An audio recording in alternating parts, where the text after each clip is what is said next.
मुस्लिम league नून के मलिक अहमद खान ने speaker Punjab assembly की नशिस्त संभाल ली, ओहदे का हल्फ उठा लिया। स्पीकर पंजाब असम्बली का इंतखाब खुफिया राय शुमारी के जरिए हुआ। मुस्लिम लीग नून के मलिक अहमद खान ने 224 वोट लिए। सुन्नी इत्तेहाद कौंसिल के अहमद खान बच्चर को 96 वोट मिले, 2 वोट मुस्तरद हुए। 322 अरकान ने वोट कास्ट किया। डेप्यूटी स्पीकर के लिए मुस्लिम लीग नून के जहीर इकबाल चनर और सुन्नी इत्तेहाद कौंसिल के मोइन रियाज कुरैशी में मुकाबला। 2018 और 2024 के इलेक्शन में ज्यादा फर्क नहीं। जो जमातें धांधली के बगैर जीत नहीं सकती वो एहतजाज कर रही हैं।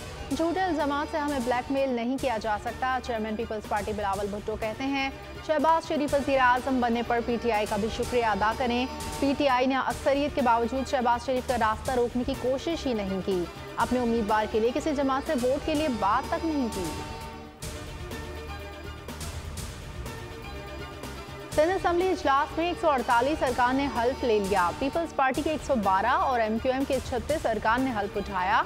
GDA जमात इस्लामी सुन्नी इत्तेहाद कौंसिल के 13 अरकान ऐवान में मौजूद न थे। स्पीकर के इलेक्शन का शेड्यूल जारी।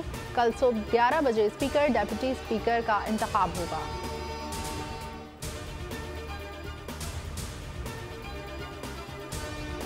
और पाकिस्तान सुपर लीग के सुपर मुकाबले लाहौर कलंदर्स का जीत के लिए 176 रन का हदफ। कराची किंग्स की बैटिंग जारी।